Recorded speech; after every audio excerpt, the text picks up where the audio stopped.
역시 이제 코로나 이후에 이제 특징 중에 하나는 공통적으로 침묵을 지키고 있다는 사실입니다. 여러분들은 거의 뭐 적막감 속에서 이루어지는데 지역의 특성도 좀 있어요. 원래 대구 지역의 어떤 특성이 뭐 상대적으로 좀 이렇게 노출을 꺼리는 부분이 없지 않아 있긴 있어요. 그래서 이런 부분이 이제 실제 여러분들이 면접 볼 때는 약간 데미지를 입을 수 있는 여지가 없지 않아 있어요. 물론 지방직은 상관없어요. 지방직은 동일한 조건이니까 아무런 상관이 없는데 국가직 같은 경우에는 약간 좀 차이가 있을 수 있습니다. 왜냐하면 우리 지역에 있는 사람들은 대체로 그렇죠. 외유 내강이죠.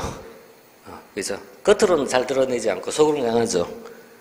그래서 편 자체에서 좀 약간 약한 부분이 있어요. 그리고 이제 발음 구조도 좀 문제가 조금 있고. 그래서 지방직 공부한다면 큰 문제 없습니다. 근데 국가직 공부할 때는 여러분들이 이제 조금 말하는 연습 조금 좀 하셔야 돼요. 말하는 연습이란 게 어려운 건 아니에요. 말하는 연습이 가장 중요한 거는 있잖아요. 대본을 좀 만들어야 돼요. 그리고 두 번째는 천천히 발음하는 걸 좀 습관하세요, 이게. 우리 지역 좀 빠르거든요. 특히 부산 쪽으로 하면 더 심하고.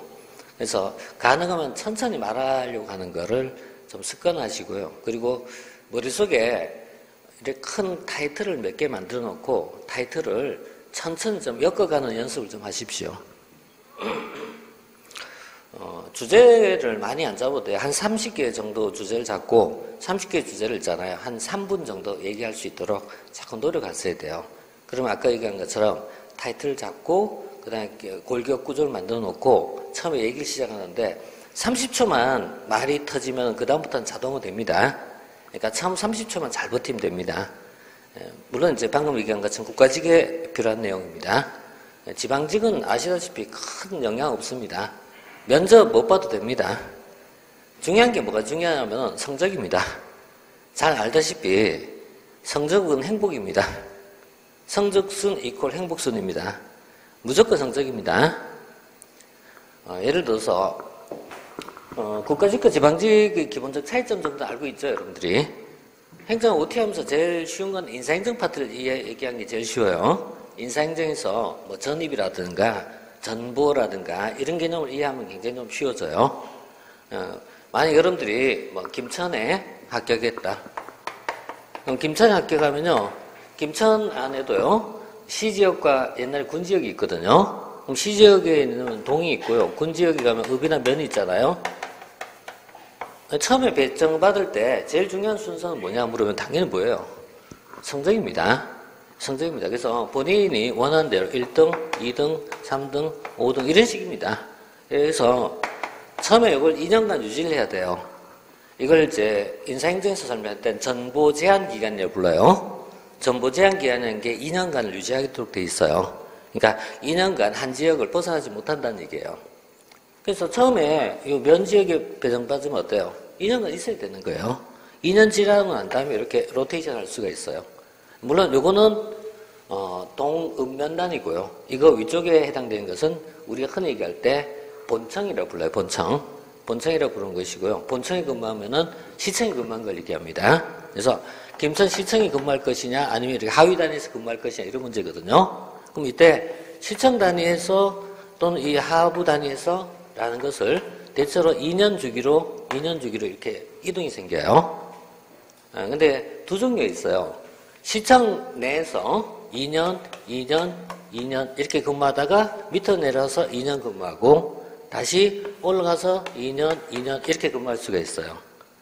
이렇게 근무한 경우인데 이렇게 근무한 경우가 승진이 좀 빠른 편이에요.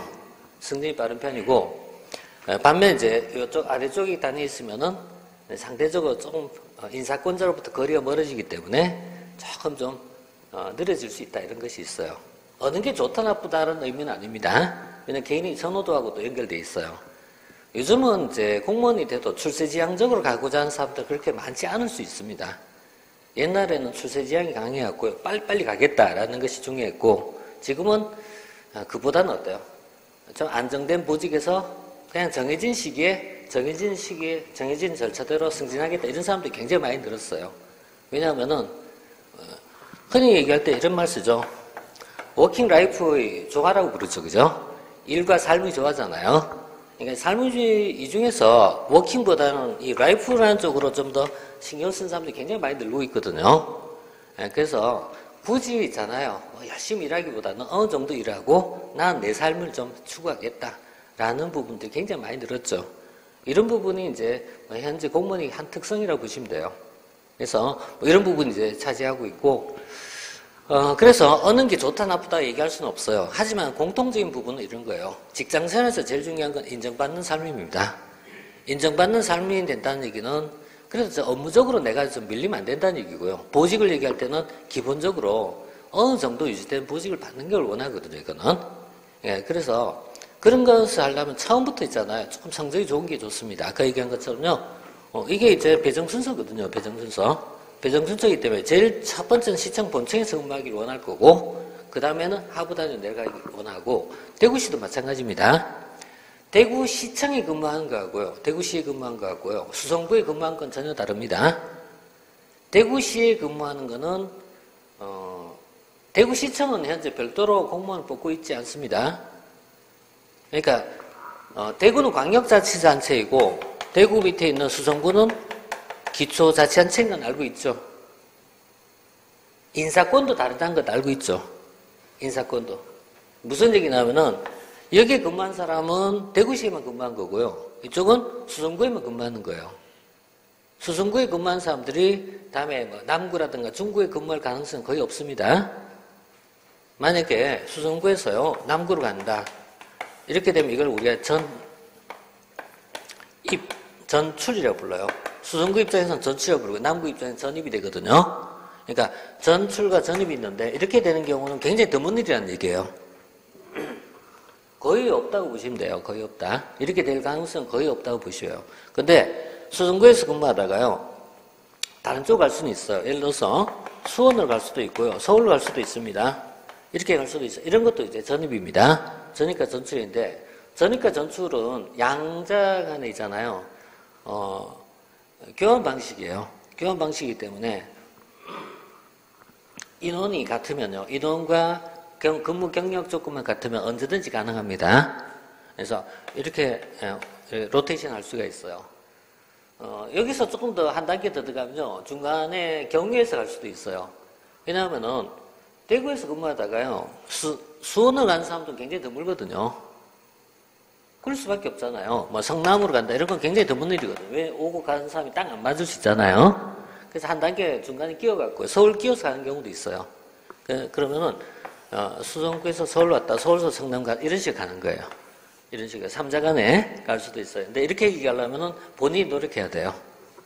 이거는 내가 행정안전부에 내가 이렇게 해달라고 해서 해준 게 아니고요. 이건 본인 있잖아요. 알아봐야 돼요. 알아보면 이렇게 하는 사람, 이렇게 하는 사람이 있으면 그걸 가지고 조정하면 돼요. 그래서 여러분들이 공무원은 일단 들어가는 게 중요해요. 일단 들어가야 돼요. 들어가면은 이런 방법을 통해서 자기가 원하는 지역을 늦더라도 갈 수는 있어요. 늦더라도 갈 수 있어요. 요즘은 옛날처럼 뭐 청탁에 의해서 가고 이런 시대는 아닙니다. 거의 불가능한 시대입니다. 청탁 같은 거는 거의 뭐 아시다시피 이제 김영란법이라고 알고 있죠. 부정청탁금지법이에요. 청탁 못하게 되어 있고요. 실제 하려고 하지도 않습니다. 시대가 많이 바뀐 거예요. 뭐 그런 경우에 최근에 법무부 모 장관의 아들내미 사건 좀 터졌는데, 그러니까 이제 기성세대가 가지고 있는 어떤 고정관념이 있어요. 그 고정관념이 최근에 한 5년 사이에는 다 타파된 시기예요, 지금이. 그러니까 옛날에 기성세대 권력을 가졌던 사람들은 이 정도는 어때? 이런 생각을 가지고 있었던 거예요. 그런데 최근에 이제 새롭게 사회의 트렌드의 변화는 이 정도도 안 돼! 라는 식으로 바뀌는 거, 이게. 그런 어떤 충돌의 과정이라고 생각합니다. 그래서 여기서 이게 사회적 문제가 되고 다음에 이게 영향을 주잖아요. 그럼 다음에 이런 현상은 줄어들 겁니다. 이런 걸 우리 뭐라 부를까요? 이런 걸 학습이라고 부릅니다. 행정학의 특히 정책학 파트를 보면 학습이라는 게 있어요. 정책학습이라는 게 있어요. 정책학습이란 거는 이런 정책이 이런 결과를 가져왔다. 그럼 다음에 어때요? 이런 경우에는 안 된다라는 것이 사람들 머리에 박히게 되는 거예요. 이게 정책학습이거든요. 그래서 학습이 결국 다음에 어때요? 정책을 변화시킵니다. 이걸 정책 변동이라고 불러요. 정책학이 보면 정책학습과 정책 변동이라는 파트가 나와요. 이런 것이 최근에 이제 우리 사회도 많이 나타나고 있어요. 정책학습과. 기존에 공부했던 학생들은 사바티어의 이론을 알고 있을 겁니다. 사바티어의 정책 지지자 연합 모형이라는 게 있어요. 그래서 정책을 지지하는 사람들 간의 연합 모형이라고 부릅니다. 그래서 이건 ACF 모델이라고 표현하는데요. 이런 파트는 기존의 행정학에서는 조금 언급이 됐던 거고요. 현재 나타나는 부분에서 이런 파트가 점점 증가하고 있는 거예요. 그러니까 최근에 정책학을 공부하면은 정책 변동론이 굉장히 시험 문제에 많이 들어오고 있어요. 왜 들어오냐면은 사회가 변하기 때문에요. 행정학은 변하는 학문입니다. 행정학은 고정된 학문이 아니고요. 계속해서 변하고 있습니다. 왜 변할 수밖에 없는 것이냐면은 현재 우리 사회 모습이 변하고 있기 때문에요. 그러니까 사회 모습이 변하고 있으니까 행정 이론도 따라가는 거예요, 이게. 그래서 신이론이 계속해서 등장하고 있어요. 그러니까 정책 변동론은 물론 이걸 나중에 공부하다 보면 이 안에는 뭐 있잖아요. 장기적 변동, 점지적 변동, 뭐 이런 여러 가지가 있어요. 급격한 변동, 이런 여러 가지 변동이 있어요. 근데 그런 변동이라는 흐름의 큰 틀을 좀 알고 있으면은 나머지 유추해서 보시면 돼요. 모든 이론을 우리가 공부할 수는 없습니다. 단연코 행정학의 영역에서는 모든 이론을 공부한다는 것은 불가능한 겁니다. 그러나 모든 이론을 알 필요는 없지만은 이론이 어떤 식으로 경향이 바뀌고 있다라는 정도는 알고 있어야 돼요. 그래야지 어때요? 문제를 풀어갈 수 있는 거예요. 이론을 공부를 하다 보면은 몇 년 정도 지나면 이론에 대해서는 몇 년까지는 좀 그렇다. 근데 이론을 한 6개월 이상 공부하면은 개략적으로는 알게 돼요. 개략적으로 알고 되는데 문제는 이론을 문제로 연결시키는 것은 별개라는 사실이에요, 이게. 이 두 개가 이렇게 일치돼야 되거든요. 이론을 잘 알면 문제도 잘 풀려야 되잖아요. 그렇지 않다는 거예요, 이게. 이론을 알아도 문제도 안 풀리는 경우가 허다한 경우예요. 그래서 문제를 위한 공부를 다시 해주셔야 돼요, 이게. 그래서 늘 얘기하지만은 이론은 어느 정도까지 공부하세요, 어느 정도. 어느 정도란 말을 좀 추상적이지만은 어느 정도까지 공부하고 난 다음에는 문제에서 환하게 좀 알아야 돼요, 이게. 문제에서 응용된 패턴을 좀 아셔야 돼요. 그래서 이게 두 개는 조금 다른데요. 일단 어느 정도라는 것을 어떻게 우리가 측정할 수 있냐 이런 얘기예요. 행정의 단원을 전체적으로 주제별로 묶으면 한 100여 개 정도가 됩니다. 100여 개 정도라는 건 이런 거예요. 행정의 단원을 이렇게 우리 편 이런 거 말고요. 이거 말고 좀 작은 단위로 쪼개면은 뭐 예를 들어서 공공재라는 파트가 있어요. 그럼 공공재가 뭐야? 이거야. 이렇게 얘기할 수 있는 게 어느 정도예요? 그러니까 공공재가 뭐야? 그러면 공공재 대충 이런 거야. 정확하게 못 써도 돼요. 대충 이런 거야. 근데 그 특징이라는 것은 두 가지가 있어요. 공공재 특징이 뭐냐? 그러니까 비배제와 비경합성이 있어. 비배제와 비경합성이 뭐야? 라는 것을 설명하는 정도까지가 어느 정도예요. 그래서 비배제성과 비경합성을 가지고 있는 걸 공공재야 라고 했어. 그런 거야. 이런 정도. 이게 어느 정도예요. 여기까지를 공부하는 것이 대체적으로 본다면 한 6개월 정도 소요된 작업입니다. 그래서 한 6개월 정도가 이 정도의 소요가 돼요. 그리고 나서 그다음에 문제에서 이걸 좀 구체화시켜야 돼요. 문제에서 이 변하는 정도가 굉장히 심합니다. 응용력이죠. 응용력이죠. 그러니까 문제에서 응용력을 좀 만들어줘야 돼요. 응용력과 또 하나는 있잖아요. 유추하는 능력이 좀 있어야 돼요. 근데 유추하는 능력이란 게 누가 타고난 게 아니거든요.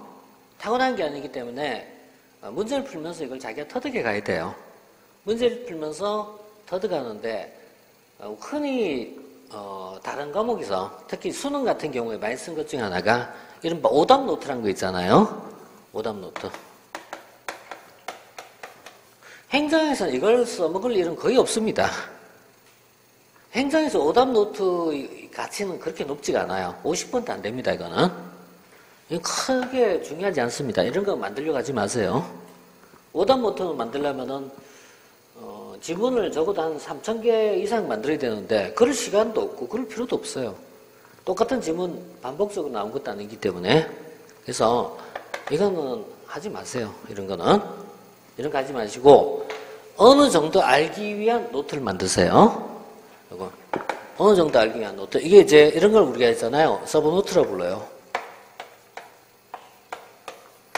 서브노트를 우리가 흔히 말할 때 요약집이라고 표현하면 돼요. 요약집이 있습니다. 요약집을 만드는 것이 이제 처음에 좀 중요합니다. 이것을 아까 얘기했던 완성 정도가요, 6개월 정도라고 생각해요. 6개월 정도, 그러니까 4개월까지는 만들기 어려워요. 만들기 어렵고, 한 6개월 차부터 서브노트를 만드세요. 근데 이걸 만들 때는 어느 정도 공부할 정도만 하십시오. 이 말은 자세히 할 필요 없다는 얘기예요. 자세히 하지 말고 아주 계략적으로 하세요. 계략적으로. 그래서 이거 만들 때는요, 두 가지예요. 목차와 해당되는 개념적 정리, 이거요. 그리고 키워드요. 이 정도만 만드세요. 이 정도 만들어 놓고 골격을 좀 형성하세요. 이 골격입니다. 골격을 하고요. 이 골격을 가지고 다음에 문제 풀 때 문제하고 서브노트하고 같이 놓고 풀어가십시오. 빠르면은 서브노트집 하나 나도 만들어 지금 하고 있어요.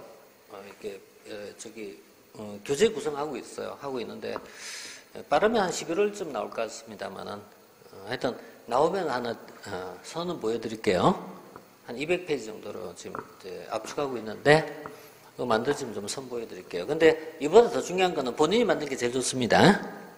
본인이 만든 게 좋고요. 시중에 나와 있는 요약집은 나는 그렇게 추천하고 싶진 않아요. 시중에 나와 있는 요약집은 평균적으로 200페이지 안팎인데 글자가 깨알 같아요. 아주 작게 썼어요. 그래서 기본서 버전으로 확대하면 한 400페이지 정도 분량의 요약집이 시중에 많이 나와 있어요. 그냥 책 보는 게 나아요, 그냥. 요약집 보지 말고 기본서 보는 게 낫다는 게. 그러니까 그 정도 분량이라면은. 그냥 이게 두꺼운 요약집을 갖고 있으면은 기본서보다 못하다라는 얘기한 겁니다. 그래서 이거는 하나 얇게 좀 만드십시오. 만들고, 그 다음에 문제를 좀 풀어가야 돼요. 문제에서 사실은 이론을 구체적으로 알 수 있는 거예요. 그러니까 문제를 언제부터 풀어야 되냐라는 것이 정해진 건 없습니다만은 통상 2회독 정도 지난 시점부터라고 보시면 됩니다. 우리가 2회독이란 말은 한 번, 두 번 보는 걸 얘기합니다. 책을 볼 때 1회독 이런 말 써요. 회자란 말 써요. 1회독. 한 바퀴 돌아간다 이런 얘기 한 바퀴. 그러니까 처음부터 끝까지 본 게 1회독이에요. 1회독인데 우리가 이제 1회독을 어느 정도 만에 주파할 수 있냐라는 것은 그거는 개인이 만들 수는 없어요. 왜냐하면 여러분들 어느 과목이든 한번 공부해보면요. 시작은 했대 끝이 안 나요. 끝이 안 나요. 아무리 공부해도 끝이 안 나요, 이게. 4개월 전에도 끝이 안 나고 6개월 전에도 끝이 안 나요. 그래서 학원 수업을 듣는 이유 중에 하나는 강제로 끝낸다는 얘기예요. 학원 수업의 가장 큰 장점은 1회독이 무조건 2달이면 끝난다는 사실이에요. 어찌게 됐든 끝이 나는 거예요, 이게. 근데 이걸 안 하면 어때요? 아까 얘기한 것처럼요, 6개월 지나도 끝이 안 나고 있어요. 어떨 때는 이제 공부하다가 막 책 던지고 싶어요. 곧 있으면 경험해요. 조금 있으면 경험해요, 이게. 왜냐면은, 어제 본 페이지 오늘 또 보고 있어. 그 다음 주에도 있잖아. 지난주 봤던 그 해당 단어를 또 보고 있는 거야. 그러니까 무한반복적으로 계속 그 자리를 보고 있는 거야, 이게. 왜? 끝이 안 나니까, 이게. 끝이 안 난다는 건 내가 선명하게 내용을 알면 끝이 나잖아요. 근데 선명 알지 못하니까 끝이 안 나는 거야, 이게. 자, 다른 과목은 끝이 날 수 있어요. 다른 과목은. 자, 예를 들어서 국어, 국사, 끝낼 수 있어요. 정리를 하든 뭘 하든 줄을 긋든 끝을 낼 수 있어요. 끝 안 난 과목 얘기해 볼게요. 영어. 끝이 나요? 영어 혼자 공부하면 끝이 안 나요, 이게. 독해 안 되거든요. 독해 안 되고, 그 독해를 알기 위해서는 또 단어 찾아야 돼요. 단어 찾다 보면 또, 그 다음 문법도 빠지고요. 여러 가지가 섞여 있잖아요. 종합적이잖아요. 그죠? 영어가 어려운 이유는 종합적이잖아요. 단어 때문에 영어를 모르는 경우는 없어요, 솔직히. 단어 알아도 해석 안 되거든요. 해석 안 되는 이유는 문법을 알아야 돼요. 근데 문법이란 건 문장의 규칙이 문법인데요. 문법 해석 안 되는 것도 있어요. 이런 거 우리는 관용구라 부르잖아요. 관용구가 존재할 때는 이거는 도저히 답이 없는 거 이게. 그럼 관용구대로 별도로 공부해줘야 돼요. 왜 그런지 아시죠? 영어에서 관용구가 자꾸 만들어진 이유는 아시죠? 영어 자체가 만들어진 과정에서 너덜부절한 과정을 거치기 때문에 문장의 규칙에 적용되지 않는 부분이 많이 발생하는 거잖아요. 타 학문도 막 섞이고 타 언어도 들어오고 이렇게 하다 보니까 영어 끝이 안 나는 거예요. 그래서 영어는 학습 방법을 기존의 시스템에서 어렵다면 이제 과감히 변경하셔야 돼요. 변경이 되고 그 다음에 아까 얘기한 것처럼 기준점을 잡을 때 학원 수업이 그래도 제일 빠른 방법이에요. 왜냐하면 다른 것보다는 이게 그래도 제일 빠른 방법이에요. 이와 비슷한 성격입니다. 행정학이. 행정학은 사회과학의 종합판입니다. 그래서 여러 가지 학문이 섞여 있다 보니까요. 처음에 공부할 때는 굉장히 어렵다라고 느껴져요. 굉장히 어렵다라고 이제 느껴지는 부분인데 어렵다고 느낀 것 중에 하나가 많은 부분이 응용력을 만들어가는 과정이 쉽지 않기 때문입니다. 그래서 이 응용력을 만들어 가셔야 되는데 처음부터 응용력을 만들 수는 없습니다. 문제 안에는요. 여러 가지 패턴의 문제가 있어요. 문제 안에는 자, 첫 번째는 정형적 문제가 있어요. 정형화된 문제가 있어요. 기출문제 중에 반복되는 문제게. 그러니까 정형적 문제는 기출문제 중 반복성이 강한 파트예요. 반복적인 형태가 굉장히 강해요. 이런 패턴이 계속 나온다는 얘기예요. 이런 패턴이 대체로 50% 이상 차지합니다.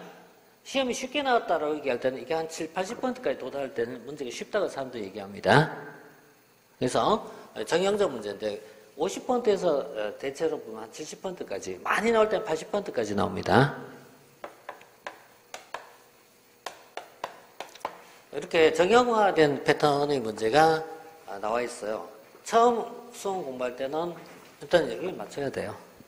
이걸 맞추면 일단 좀 어느 정도 자신감을 가져요. 왜냐하면 기본 점수가 나오니까요. 그래서 기본 점수를 받는 시기까지가 중요합니다. 그 다음에 가끔씩 나오는 문제가요. 법령 문제라는 파트가 나올 때가 있어요. 법령 문제인데 정확하게 얘기하면은 법률을 묻는 것인지 아니면은 명령, 대통령령을 얘기합니다. 대통령령에 의해서 풀어가는 이런 지역적 문제를 묻는 것인지 그 다음에 세 번째는 불령을 묻는 것인지 이런 건데 불령을 묻는 경우는 없습니다. 차원이 좀 공부하셔야 돼요. 자, 국민건강증진법이 있어요. 국민건강증진법 시행령이 있어요. 국민건강증진법 시행규칙이 있어요. 이렇게 들어가요. 그래서 이것을 시행령이라고 부르고 아래쪽을 시행규칙이라고 불러요. 행정학 문제에서 법령을 물을 때 예를 묻는 확률은 1%도 안 됩니다. 1%도 안 됩니다, 이게. 만약에 이게 시험 문제에 나왔다면 그 시험 문제는 틀리라는 문제라고 생각하시면 돼요. 불령을 묻는 문제는 0%입니다. 이건 전혀 나오지 않습니다. 그럼 법률로 묻는 것이 대체로 99%예요. 이 법률을 묻는 건데 법률도 이상한 얄궂은 법이 있어요. 예를 들어서 국가재정법이라는 법이 있어요. 국가재정법에 있는 세세한 내용을 물을 때가 있어요. 이런 거는 20문제 중에 한 문제 정도 나올 확률입니다. 한 문제 정도는 이렇게 나올 확률이 있습니다. 한 문제면요, 대체로 5%죠, 그죠? 5% 정도 나올 확률이 있습니다. 근데 이거는 어느 정도 알 수 있는 부분을 벗어나면은요, 솔직히 못 맞춰요. 왜냐면은 행정에 관련된 법률이 적어도 한 30개 이상 되거든요. 그걸 다 공부할 수는 없다고 생각해요. 그래서 너무 예민하게 신경 쓸 필요 없어요. 선생님들 보니까 법령을 따로 강의하신 분도 있더라고요. 그럴 필요 있나는 생각이 들어요, 나는 이게. 왜냐면 우리가 법령을 만약에 있잖아요. 한다는 얘기는 옛날에 나왔던 문제를 분석한 것이지 앞으로 나올 문제를 예측한 건 아니거든요. 많은 부분은 그런 거예요. 많은 부분은 어때요? 과거에 나왔던 문제를 분석하는 것이지 미래를 예측한 건 아니거든요. 미래 어디서 나올지 누가 알아요, 그걸. 따라서 이걸 준비할 필요는 없다라고 생각해요. 없다. 다만 이론 속에서 풀어가시면 돼요. 그 다음에 세 번째는요. 이론적으로 봤을 때요. 신이론이라고 보시면 돼요. 신이론 있어요. 흔히 말하는 듣보잡입니다. 아이고, 이런 이론도 있어. 이런 거 나올 때가 있어요. 행정학입니까? 우리가 공부한 행정학 개론입니까? 개론이지, 그죠? 행정학과 행정학 개론은 좀 달라요. 이렇게 되거든요. 행정학은 현재 7급 시험입니다. 현재 7급 시험은 행정학 개론이고요. 9급은 행정학 개론이에요. 근데 실제 시험 문제는 개론 수준을 넘는 문제도 나와요, 이게. 나오지만 그건 예외적이라는 얘기예요. 신이론은 개론이 아니고요. 원론에서 물을 때요. 원론에서 물을 때이기 때문에요. 고득점을 위해서 신이론 공부할 수 있는, 해야 되는 부분이 있을 수 있는데, 신이론을 찾아간다는 거는 불가능합니다, 이것도. 왜냐하면 너무 넓거든요. 너무 넓기 때문에 굳이 공부할 필요 없다고 생각해요. 그럼 이건 몰라도 풀 수 있냐? 풀 수 있어요, 대부분은. 이런 거는 시험 기술이에요. 그러니까 우리가 공부할 때 있잖아요. 다 알고 푸는 거 아니라는 얘기예요. 절대 알고 푸는 거 아니다. 몰라도 풀 수 있습니다.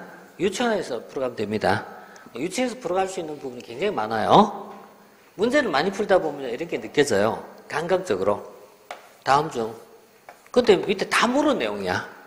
다 모르는 내용인데 왠지 얘가 좀 지문이 낯설어.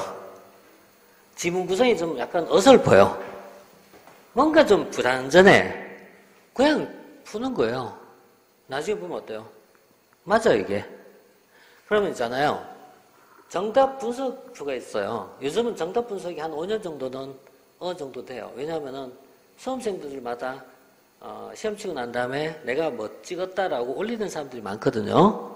그래서 이걸 소위 이제 데이터 마이닝으로 뽑아내면은 이게 몇 퍼센트 정도 이걸 찍었다라는 것이 나와요. 근데 이 문제가 내가 생각할 때는 아주 고난이 있던 문제예요. 신이론이야. 처음 듣는 문제야. 내가 생각했을 때는요, 선생님이 생각했을 때는 학생들은 대부분 틀릴 거라고 생각했어요. 그런데 2번의 정답률이요, 75% 나오는 거야. 이거 뭐죠? 수험생 알고 풀었어요? 아니야. 알고 푼 거 아니에요. 근데 어떻게 맞춰요? 왠지. 이런 거예요. 이렇게 풀어가는 문제가요, 나옵니다. 그래서 어렵다고 있잖아요. 어렵다고 못 푼 거 아니에요. 실제 점수로 나오는 걸 보면은 내 생각은 전혀 반대로 나온 경우가 최근에 많이 경험했습니다. 그러니까 이런 거예요. 선생님이 바라보는 시각에서는 쉬운 문제야. 선생님이 바라보는 시각에서는 어려운 문제야. 그런데 학생들은 어려운 문제는 다 풀었어요. 알고? 아니야. 어쨌든 풀었어요. 근데 선생님이 바라보는 중급, 좀 쉬운 문제일 때 학생들은 무더기로 틀려요. 이해가 안 되는 거예요. 이렇게. 이해가 안 돼요. 이렇게 해서 이거는 객관식 개념이기 때문에 나올 수 있는 거예요. 주관식이랑 다릅니다. 그래서 객관식이기 때문에요. 나온다. 이게 신이론이 나온 거는 절대 이거는요, 준비할 필요도 없어요. 문제 자체만 가지고 분석하면 풀 수 있습니다. 그래서 이거는 문제만 가지고 풀어가세요. 여러분들이 공부할 범주란 건요, 대체로 이 정도로 보시면 됩니다. 이 정도 보시면 되겠고요. 플러스 해갖고요, 약간 유추하는 부분이 있어요. 유추하는 문제. 이건 기존 이론 약간 비틀었다고 해야 돼요. 유추한 문제가 있어요. 이 정도 문제가요, 이거하고 비슷한 패턴이지만요, 여기서 나올 수 있는 문제가 한 20% 정도 돼요, 이게. 그래서 20, 30% 정도 돼요. 대체로 공부는요, 이쪽만 공부하셔도 시험에 합격하는데 문제가 없습니다. 100점 맞는 건 안 됩니다. 그러니까 여러분 공부하실 때 100점을 목표로 잡을 수는 없어요. 물론 공통과목은 100점 나올 수 있습니다. 근데 행정학은 100점 나올 수 없습니다. 그래서 우리 수업의 완성도를 얘기할 때는 한 85점 정도에서 90점 정도로 봅니다. 그러면은 시험장에서 쉽게 나오면 95점 나와요. 어렵게 나오면은 80점 요 선에서 나올 거예요. 내가 수업에서 강조하고자 한 거는 방금 얘기했던 한 85% 정도 잡고 할게요. 그러니까 전체적인 이 완성도를 가지고 봤을 때요, 이 정도 잡고 해서 수업을 진행할 겁니다. 그냥 그 정도 하면은 올라갈 수 있어요. 올라가고 내려갈 수 있어요. 그러니까 시험의 종류에 따라 다를 수 있습니다. 근데 이거를 강의 목표를 95% 잡으면요, 어떤 문제가 생기냐면요, 강의 목표를 이 정도 잡으면요, 그러면 굉장히 지엽적인 문제를 다 다뤄야 돼요. 지엽적 문제를 많이 다루면은 시험에 도움이 되냐 물을 때는요, 도움이 안 된다는 얘기예요. 왜 그럴까요? 내가 많은 내용을 있잖아요. 많이 얘기할수록 도움이 될 거라 생각하잖아요. 그건 또 그렇지 않다는 얘기예요. 왜 그럴까요, 그게? 이걸 많이 경험한 것 중에 하나가 지방행정 파트예요. 지방행정 파트를 공부할 때는 많은 얘기를 하면 많이 얘기할수록 도움이 될 거라고 생각했지만 시간이 지나고 나니까요, 많은 얘기가 오히려 독이 되더라는 얘기예요. 이런 부분이 나와요. 그래서 공부를 우리가 알고자 할 때 우리가 이건 학습의 범위예요. 학습의 범위가 있고요. 학습의 범위가 많을수록요, 어떤 문제가 생기냐면은 유추 능력이 현격히 떨어져요. 모르면은 내가 유추하는 능력이 생겨요. 소위 감각적인 부분이 발전해요. 근데 많은 학습하면 유추 능력이 오히려 상실돼요. 그래서 응용했을 때 오히려 떨어지는 부분이 있어요. 똑같은 문제 나오면 맞추겠죠. 근데 그게 아니라면은 오히려 떨어져요. 학습이 이 정도일 때요, 유추 능력이 올라간다라고 생각해요. 그래서 이런 부분은 좀 다르다라는 것을 염두에 두세요. 그러니까 공부를 많이 해서 들어간 게 아니고요, 이론을 어느 정도 공부한 다음에 자기가 유추 능력을 자꾸 만들어가는 과정입니다. 그런 부분은 같이 가야 됩니다. 그러니까 우리가 수업에서 다룰 수 있는 내용이 있고 수업에 다룰 수 없는 내용이 있습니다. 요즘은 온라인 시대로 많이 가고 있습니다. 그렇지만 행정학은 온라인 시대는 안 된다고 생각합니다. 온라인으로 할 수 없는 부분이 여전히 남아 있습니다. 여전히 남아 있다는 얘기는요, 소위 AI라든가 데이터베이스로 모든 유형이 나올 가능성을 다 만들 수 없다는 얘기예요. 자, 시간이 지나면요, AI는 대체합니다. 아시다시피 AI가 대체가 가장 가능한 영역이 뭐냐 물으면요, 정형적 반복적인 파트예요. 그럼 정형적 반복적 파트가 어떤 것이냐 물으면은 도로에 운전하거나, 그죠? 도로 주행이라든가, 또 법원에서 판사가 판결 내리거나, 본서의 판결도 가능한가요? 가능합니다. 판결이라든가요. 세무사에서 세무사들이 세금 계산하거나, 이런 건 AI가 가능한 영역입니다. 의사의 진료 대표적인 AI 영역이에요. 그런데 수업은 이건 지식의 전달 외에 감정의 전달이 포함이 돼요. 감정의 전달이 포함된다는 얘기는 저 사람이, 저 학생이 이걸 굉장히 힘들어하는구나. 근데 꼭 알고 싶어하는구나. 이런 부분이 내게 전달이 되면은 거기에 대해서 더 많은 부분이 같이 교감하려고 노력을 해요. 이런 거는 책으로 해결할 수 없는 문제예요. 그래서 이런 부분이 있고, 두 번째는 변수가 너무 많다는 얘기예요. 그러니까 정리화된 틀에서 벗어나는 것들이 너무 많다는 얘기예요. 그런 부분은 같이 갈 수밖에 없다라고 봅니다. 그래서 수업을 통해서 공부하시는 게 그래도 가장 낫지 않나 이렇게 생각해요. 가장 낫지 않나 이렇게 생각해요. 자, 학습계획 잡아보십시오. 학습계획을 잡으실 때요, 아까 얘기한 것처럼요, 모듈은 2달 단위로 무조건 잡으셔야 돼요. 모듈을 잡을 때요, 2개월 단위를 우리는 1회독이라고 얘기했어요. 그래서 대체로 2달을 기준으로 1회, 2회 이렇게 잡을 때요, 이론적 학습이 있어요. 이론적 학습은 여기까지가 기본 모듈입니다. 이론적은 연속으로 4개월 정도 공부하셔야 돼요. 이게 최소예요. 미니멈이에요. 최소 단위를 이렇게 2회 정도 잡으세요. 경우에 따라서는 여기까지 갈 수도 있어요. 이게 2회적이고요. 그 다음에 흔히 말하는 문제예요. 문제를 풀어간 시점은요, 빠르면은 2회독부터 풀어가시면 돼요. 빠르면은 여기서부터 시작하면 돼요. 그렇지만 추천은 보통 이 정도부터 추천합니다. 그래서 사람마다 편차가 있습니다. 그래서 이렇게 문제를 풀어가도록 이제 추천합니다. 언제부터 풀 수 있냐라는 것은 아주 간단해요. 내가 문제를 풀 수 있다는 느낌이 들었을 때 풀면 돼요. 그게 시험 문제에서는 대체로 한 60% 정도 맞는 수준이라고 보시면 돼요. 50%는 반반이거든요. 그래서 한 60% 정도 맞는 시점이라고 보시면 돼요. 절대적인 건 아니지만은 한 60% 정도. 그러니까 풀 수 있다는 느낌이 들 때부터 문제 풀면 돼요. 그 느낌이 언제부터다? 대체로 이 시점부터라고 보시면 돼요. 시점. 이때부터 보시면 돼요. 이렇게 보시고요. 그 다음에 이제 이른바 단권화 시기가 필요해요. 이걸 우리는 이제 서브노트 또는 단권화로 불러요.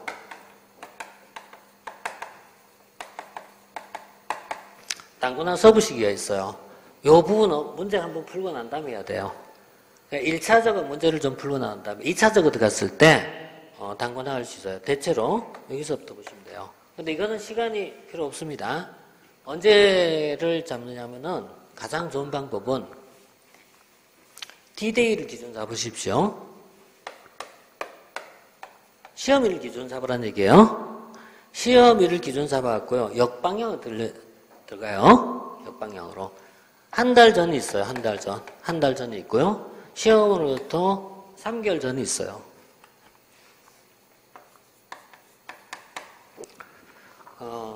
단권화가 제일 잘 된 시점은요, 이때부터 제일 잘 됩니다.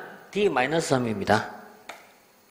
이때부터 가장 효율적이에요. 가장 효율적할 수 있는 건 3개월 전이 가장 효율적입니다. 그럼 예를 들어서 국가직 시험이 4월달이잖아요. 4월달이면 언제예요? 1월달이지, 그죠?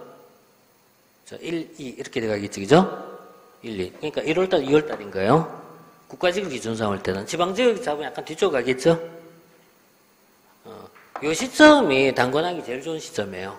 왜 그럴까요? 알아야 돼요. 알아야 빨리 할 수가 있어, 단권화는. 그래서 이거는 이제 이때부터 좀 잡으시고요. 그리고 공부하는 이거는 초시생을 기준 잡은 거예요. 올해 처음 공부한 사람을 기준 잡은 거 이게. 공부를 했던 사람이라면 이렇게 하면 안 돼요. 공부를 했던 사람은 이렇게 하면 안 되고 단권화는 이전의 끝이 나야 돼. 그거는 케이스가 좀 다릅니다. 그러니까 2번 이상 시험 쳤다면요. 뒤에 갖고 이렇게 할 시간 없습니다. 이렇게 하면 안 되고요. 뒤에 가서는 문제를 계속 반복적으로 풀어보셔야 돼요. 다만 문제를 풀더라도 기출문제를 단원별로 푸는 것이 있고요. 랜덤에서 푸는 경우가 있는데 종합문제 풀어가는 것이 뒤에 꼭 해주셔야 돼요. 자, 그런 건 좀 다음 기회에 좀 얘기할게요. 다음 기회 하고 수업 진행은 1편부터 해갖고요. 1편부터 해갖고 지금 교재 편제하고 약간 좀 다를 수 있습니다. 1편부터 해갖고요. 지방행정 빼고 우리 진도 나갈 겁니다. 수업 진행 간단하게만 이거 다음 시간에 한 번 더 말씀드릴게요. 수업 진행은 1편 기초이론이라고 되어 있어요. 기초이론. 이 파트가 있는데요. 이걸 이제 3주 정도 들어갈 거예요. 3주. 정확하게 얘기하면 2.5주 정도 공부할 겁니다. 이 정도 이제 공부할 거고요. 그 다음에, 교재 편제해 보면은 있잖아요. 올해 파란색 교재는, 5편인가 6편? 6편 정책학이 나와 있어요. 정책학이 있는데, 정책학을 그 다음 공부할 겁니다. 자, 그 다음에, 정책학 다음에 이제 조직을 공부할 거예요. 조직론. 그 다음에 인사행정, 재무행정, 환류, 지방행정. 이렇게, 대부분 교재는 7개 편제를 가지고 있습니다. 그런데, 그 중에서, 자, 조직론은 이제, 요 역순으로 잡을게요. 여러분 책을 잡을 때는 파란색 책은 여기 이제 북2에 있어요. 북2에 있는 걸 먼저 공부할 겁니다. 그리고 나서 조직론, 인사, 재무, 환류 이런 식으로 진행할 겁니다. 뭐가 빠졌죠? 이렇게 진행할 겁니다. 이 중에서 지방행정 파트는 정규 과정이 없습니다. 지방행정 정규 과정은 없고요. 중간에 1년에 한 2번에서 3번 정도 할 거예요, 여기는. 그래서 비정규직으로 다음에 한번 시간 한번 만들어서 할게요, 여기는. 이번에 보고요. 중간에 추석이 있어갖고 한번 추석 때 한번 노려볼까 하는 생각도 해보는데,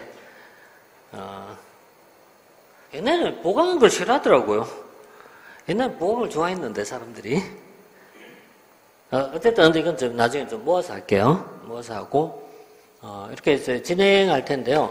정체각이 한 1.5 정도 소요돼요. 그래서, 시간을 보시다시피요. 2, 3, 4, 5.5주 나오잖아요. 5주 나오고, 이쪽을 이제 1.5주 만에 끝내야 되거든요. 그래서 뒤에 가면 좀 빨라져요. 빨라져요. 빠른 정도 아니고 아주 빨라져요. 그래도 이해하는 게 앞에가 더 어렵습니다. 그래도 더 어렵습니다. 그래서, 진행은 이렇게 좀 나가도록 하겠습니다. 수업하면서요. 좀 짜투리 얘기 좀 할게요. 우리 공부하면서 해야 될 내용들이 좀 많이 있어요. 많이 있는데, 아까 우리가 모두 시작할 때, 전입 얘기 잠깐 했잖아요. 수성구에서 근무한 것과 대구시에서 근무한 건 다릅니다. 대구시는 별도로 뽑지 않습니다. 대구 관내에 있는 구에서 전입을 통해서 모집합니다.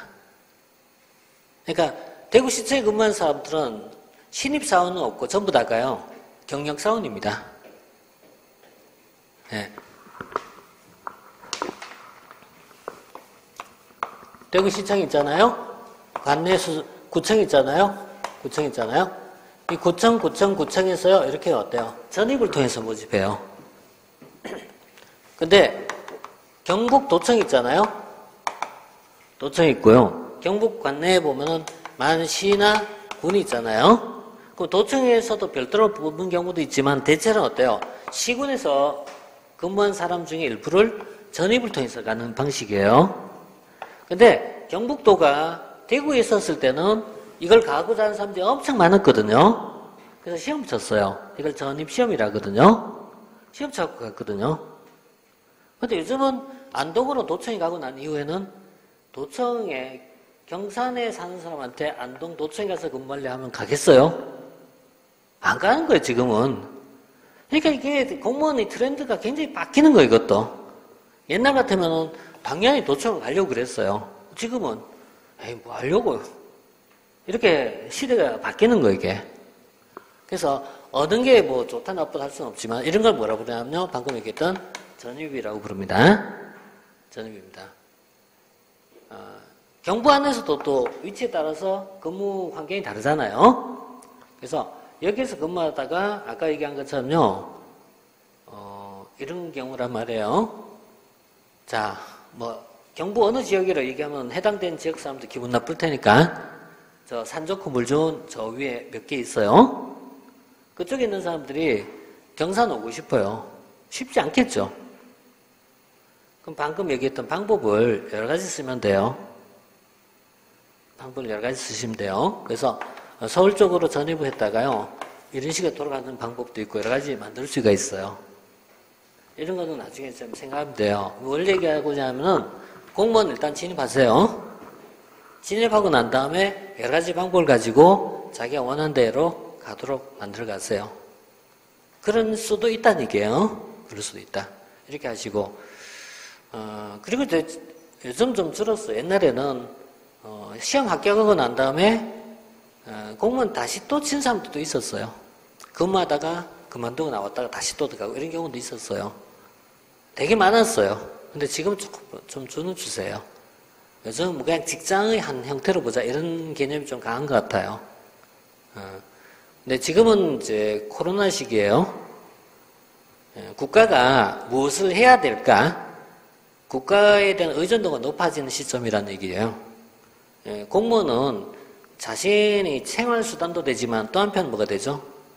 국민에 대한 봉사자라는 역할이 중시되는 시기라는 얘기입니다.